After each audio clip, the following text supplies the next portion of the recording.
Esse texto que nós lemos aqui, ele é quase que sequência do texto que nós falamos na terça anterior.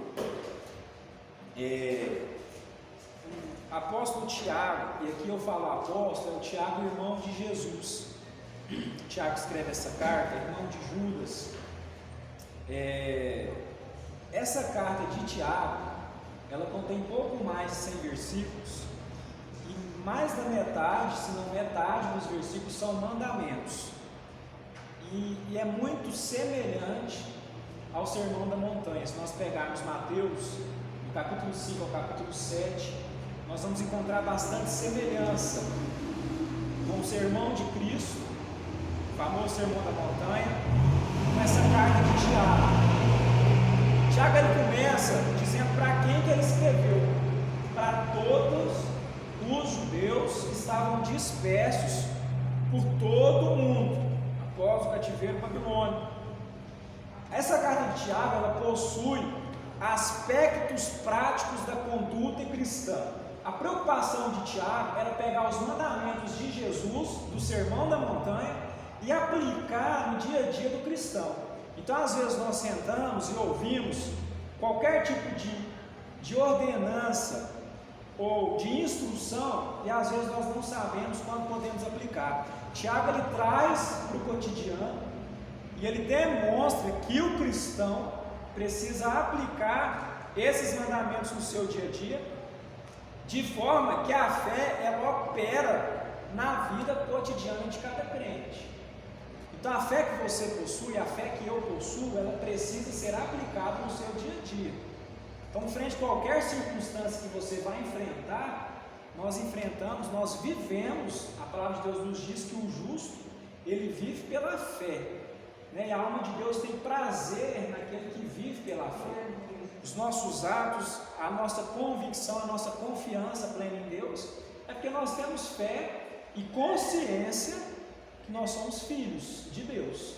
Nosso Pai é poderoso para permanecer no controle da nossa vida, mesmo, como nós falamos na terça passada, mesmo frente a alguma situação totalmente desfavorável que nós programamos. Isso é cotidiano do crente. Quando nós olhamos o versículo 2 e 3, Tiago, ele aponta que nós temos que considerar motivo de júbilo o fato de nós passarmos diversas provações e tribulações, que é muito difícil. Você está passando uma tribulação, e tribulação não é problema pequeno, tá? Tribulação é problema de verdade, é problema que tira seu sono, é problema que te faz chorar, é problema que tira a sua base, suposta base. Isso é tribulação. Tiago escreve dizendo que nós temos que ficar felizes com ela, repetindo Romanos 5, né? Nós temos que nos gloriar nas tribulações. Mas por que nós precisamos gloriar nas tribulações? Porque a tribulação, ela fortalece a nossa fé. A tribulação, ela aproxima você de Deus. Se você está num momento de calmaria, eu vou citar um exemplo. Às vezes, como meu pai costuma dizer, você está lá em Caldas Novas, 10 da noite, só com o narizinho de fora, na água quente. Dificilmente nós vamos lembrar de Deus. Nós vamos pensar o tanto que está agradável, o tanto que é bom descansar. Agora, durante a tribulação, nós que somos tementes a Deus, nós lembramos, nós pensamos, nós sentimos a necessidade de nos aproximar de Deus. E muitas vezes, no meio do vendaval, da tribulação, nós vemos Deus. Às vezes o problema te faz ver Deus. Jó, no pior momento da vida dele, ele fala: agora eu vi Deus. Enquanto eu tinha tudo, enquanto eu sentava E aí naquela cultura, na cultura antiga, os principais da cidade, eles sentavam na porta da cidade para julgar o povo. E ele falou: então quanto eu ficava sentado na porta da cidade julgando o povo, enquanto as crianças vinham até mim, eu era querido pelas crianças, pelos jovens, pelos velhos, eu ouvia falar de Deus, eu ofertava a Deus, eu prestava culto a Deus, mas um Deus que eu ouvi falar que é bom. Agora, no meio da tribulação, agora eu vejo Deus. Então a tribulação, ela serve para isso, e por isso nós temos que nos gloriar. É tipo assim, ó, você está normal, dia bom, dia ruim, Quando vem a tribulação, você tem que gloriar e falar: agora eu vou ver Deus. Agora Deus quer se revelar para mim, de verdade, de fato. E aí você vai, se você puxar na memória, você vai dizer que é gratificante. A gente chora, a gente pula, às vezes grita, num momento de tribulação em que você consegue enxergar o favor de Deus em sua vida. Você consegue ver a mão de Deus naquele momento que você mais precisava. Por que a tribulação nos aproxima de Deus? A tribulação, ela às vezes nos faz orar mais.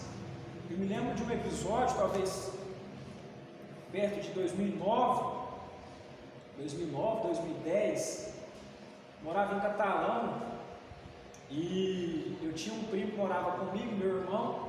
Ele estava desempregado, mudou para a cidade para procurar, para estabilizar lá, e não tinha emprego, e eu querendo casar, noivo. Então nós dois com uma situação pendente, e nós começamos a campanha na igreja. A gente não via dificuldade em ir para a igreja orar. Nós fizemos umas 3 semanas de oração, nós oramos até a porta abrir para ele. E eu lembro que esse momento, né, de suposta tribulação que nós passamos, de aflição, de pedido de socorro, foi o momento que nós mais nos aproximamos de Deus, mediante a oração.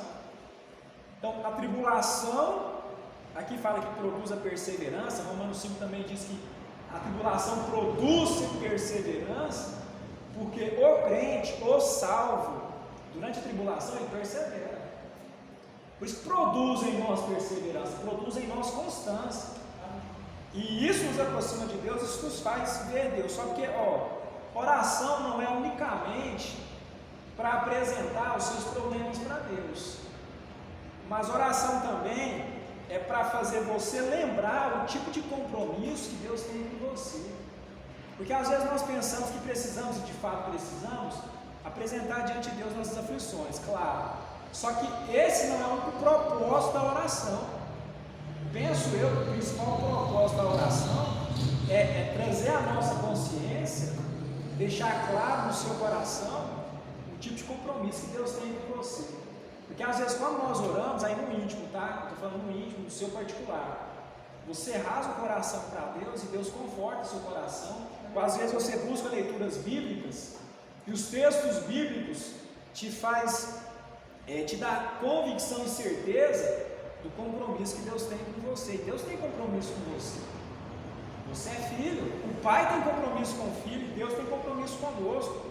Então, a oração, o propósito dela, e aí eu trazendo de novo, a tribulação vem até nós nos gloriamos dela, você dá graças a Deus, você fica feliz porque ela chegou, porque ela vai te mostrar a Deus.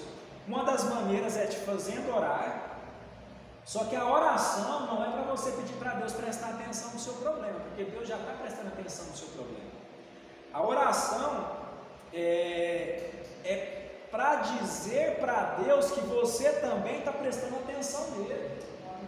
Por quê?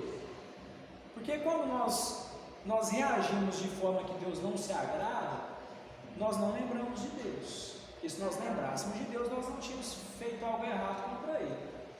Da mesma forma, durante a tribulação e o problema, quando nós oramos, nós estamos falando assim: Deus, eu estou clamando a Ti para lembrar o Senhor que eu estou te vendo, que o Senhor é o meu escape, que o Senhor é quem pode, que eu confirme e reafirmo que no Senhor eu consigo encontrar a saída que eu estou precisando.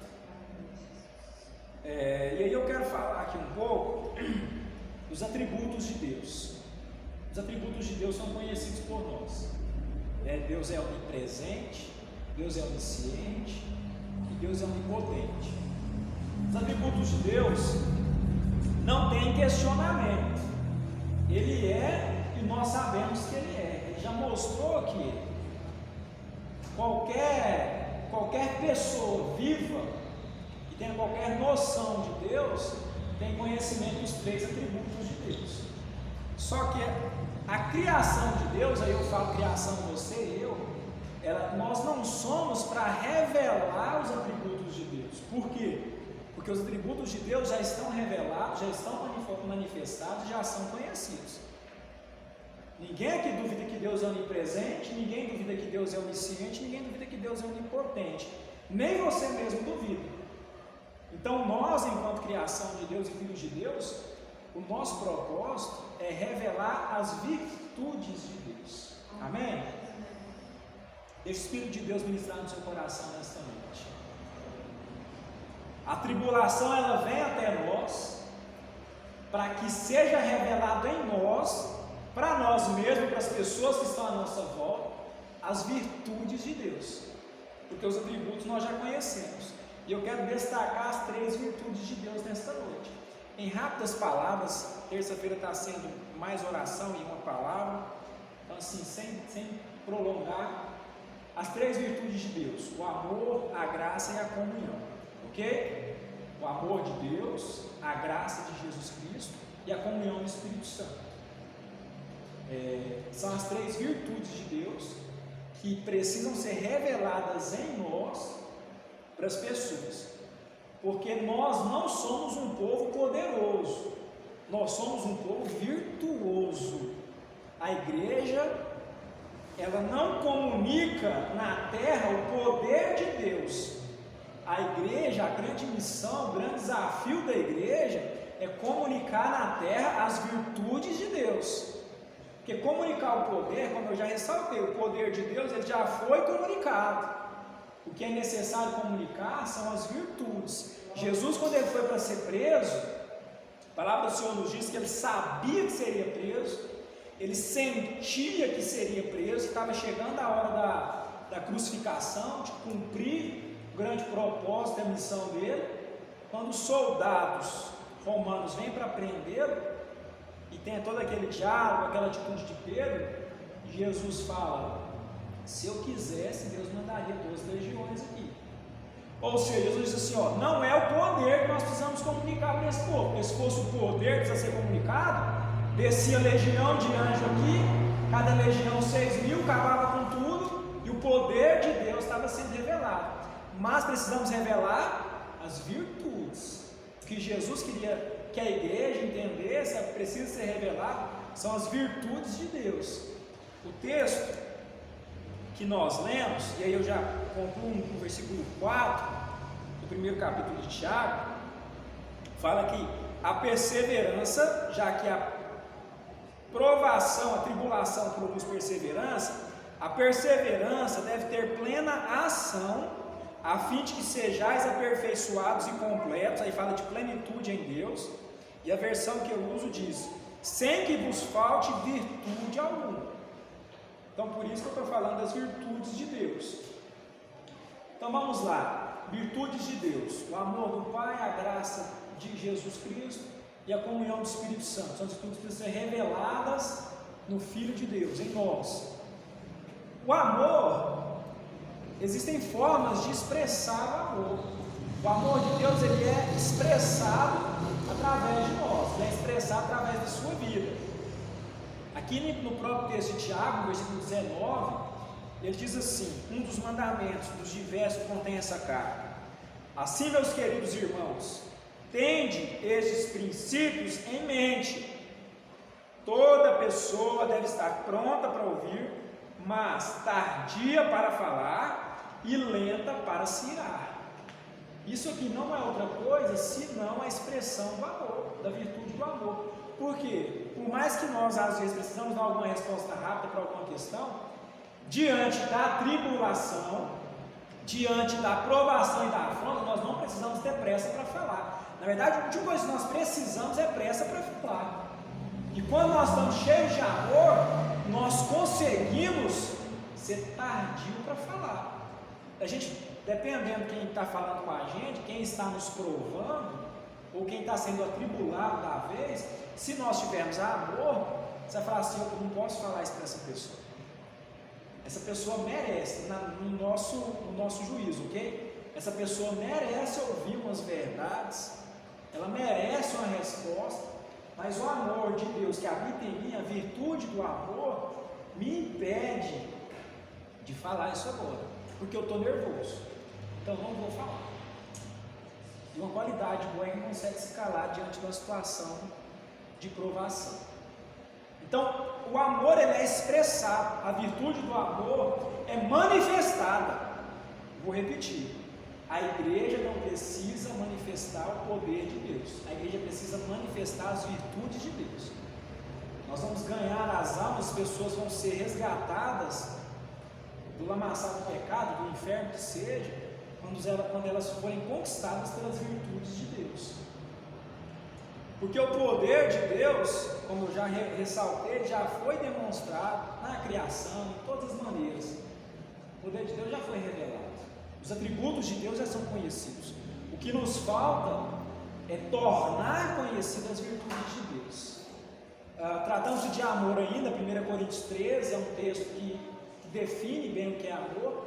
Do versículo 4 ao versículo 7, traz para nós que o amor é paciente, que o amor sofre, que o amor crê, que o amor espera, que o amor suporta, que o amor não é invejoso, que o amor não guarda ressentimento, que o amor não é arrogante, que o amor não se enfurece facilmente.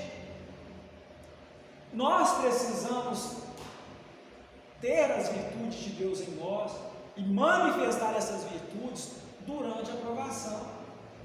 E uma das virtudes, ressalta que é o amor, né? Suportar, não é tão difícil não guardar ressentimento.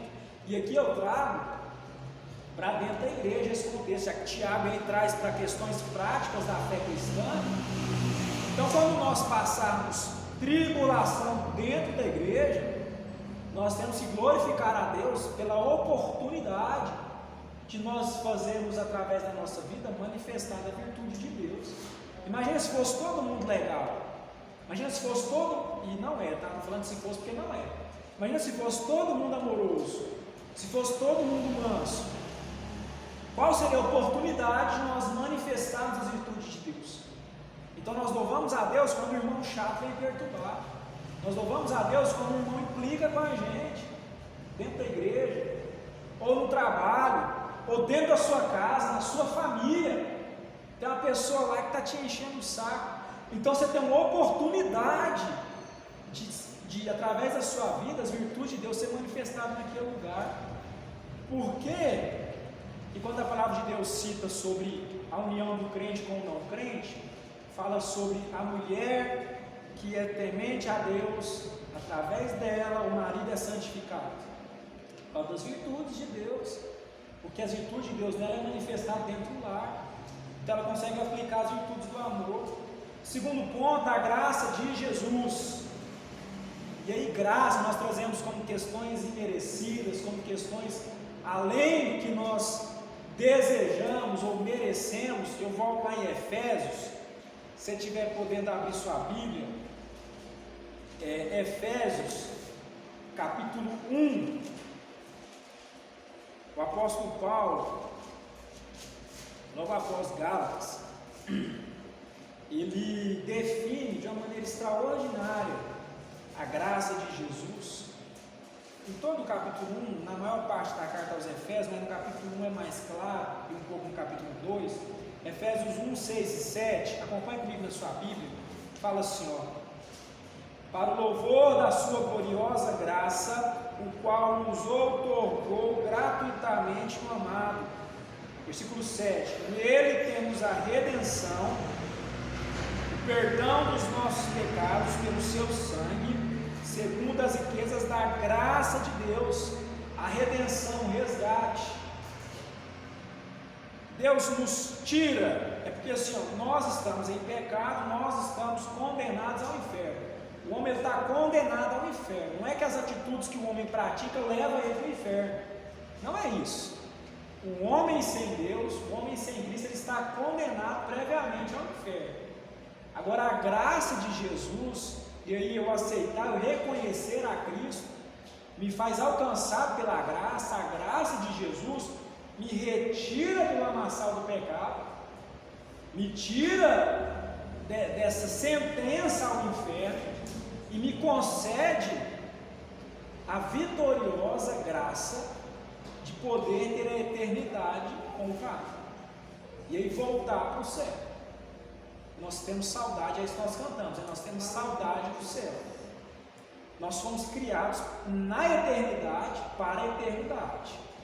A graça de Cristo nos alcança e nos remete a isso. capítulo 2, versículos 5 a 8, deu-nos vida com Cristo, estando nós ainda mortos em nossos pecados, portanto, pela graça sois salvos. É isso que eu acabei de falar. Nós estávamos mortos nos nossos pecados, condenados ao inferno.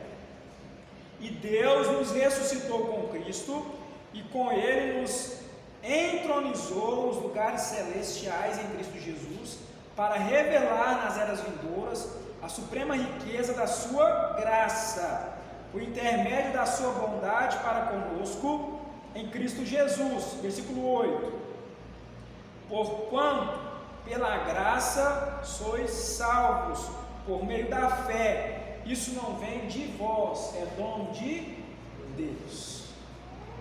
Na terça passada nós definimos fé como ter consciência de quem nós somos.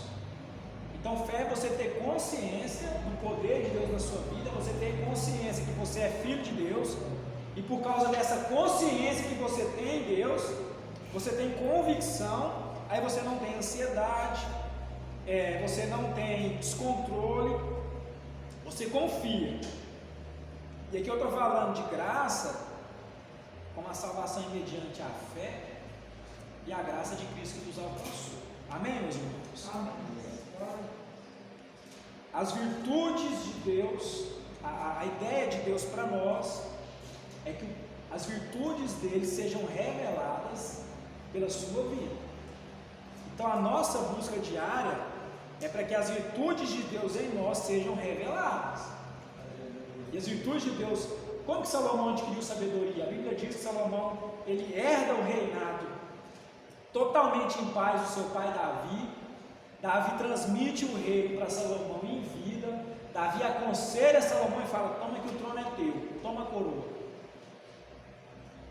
Davi orienta ele quanto às questões da construção do templo.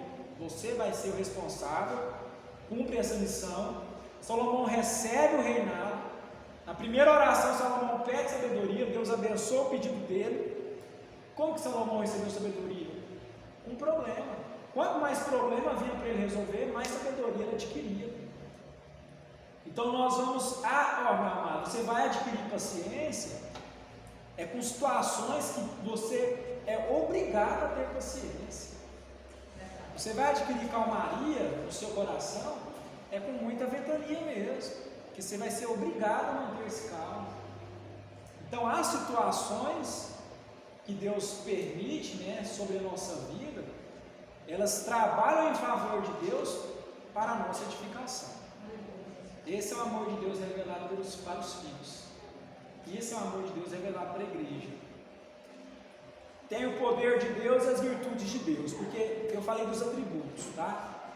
Onisciência, onipresente e onipotência. E as virtudes, amor, graça e comunhão. Antes de falar de comunhão, ainda falando um pouco de perdão, eu lembro de um episódio, porque uma das formas da virtude da graça ser manifestada na sua vida é mediante o perdão, já que a graça é o perdão imerecido. Sem você solicitar, o perdão lhe foi fornecido. Lembro do episódio, estávamos tendo um congresso na igreja, ano 2012, de jovens, culto pela manhã, os jovens todos animados, envolvidos. Aí um dos jovens trouxe uma visitante para o culto. Veio de moto, 8, 9 quilômetros da igreja, longe, deu carona, trouxe para o culto. Acabou o culto pela manhã, lá na porta, eu só fiquei sabendo que eles discutiram. A moça deu um tapa no rosto do rapaz. O rapaz, não lembro que houve discussão, mas aconteceu esse fato. A moça não era crente, o rapaz já era, e ela deu um tapa no rosto dele. A discussão era, o rapaz não queria levar ela de volta para a casa dela. Você me bateu, agora você se vira para ir embora. Não, mas você me trouxe. Mas você me bateu, não vou te levar.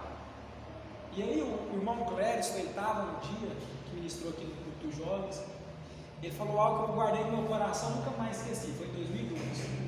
Ele virou para o jovem e falou assim, o irmão Clériston era novo convertido, ele era só mais um jovem na época. Ele falou assim, rapaz, Jesus te perdoou por coisas muito piores que não estavam no bolso. Então você vai perdoar ela sim, você vai levar ela de volta, porque você trouxe. É seu dever, enquanto cristão, perdoar. Porque você foi perdoado por coisas muito piores. A virtude da graça de Cristo, que habita em nós, precisa ser manifestada pela sua vida nas tribulações, nas provações. O perdão, irmão, nós nunca vamos encontrar motivação em nós mesmos para perdoar, porque nós vamos olhar o nosso lado, nós vamos olhar para a nossa ferida, né? Então você vai falar, não dá, eu já tentei, mas não. Mas quando nós olhamos para Cristo e para a virtude de Cristo em nós, a graça, nós perdoamos. Então nós temos os atributos de Deus e as virtudes de Deus. O que nós queremos? Fala a verdade, o que nós queremos? Nós queremos que os atributos de Deus trabalhem a nosso favor. Eu estou no meio da tribulação, no meio da provação, eu quero que o Deus onisciente, ele tenha ciência do meu problema, ele é onisciente, ele sabe qual que é a minha aflição. Na verdade, pela onisciência de Deus, ele sabe melhor do que eu o meu problema, ok? E eu quero que o Deus onipresente, ele venha aqui em mim. Se ele é onipresente, eu quero ele aqui na minha casa agora. Eu quero ele aqui do meu lado agora. Porque ele é onipresente, ele pode estar aqui. E por fim, eu quero que o Deus onipotente use do poder dele para resolver o meu problema. É isso que nós queremos. Mas como eu disse no início, o que Deus quer para nós, já que os atributos dele já estão revelados, é que durante a provação e a tribulação, as virtudes dele sejam reveladas. Que o amor dele em nossa vida seja manifestado. Nós temos que ter atitude, conduta de quem foi amado por Cristo e de quem está cheio do amor de Cristo. Que a graça de Jesus da mesma forma manifeste em nossa vida, e por fim a comunhão. E aí, fechando o tempo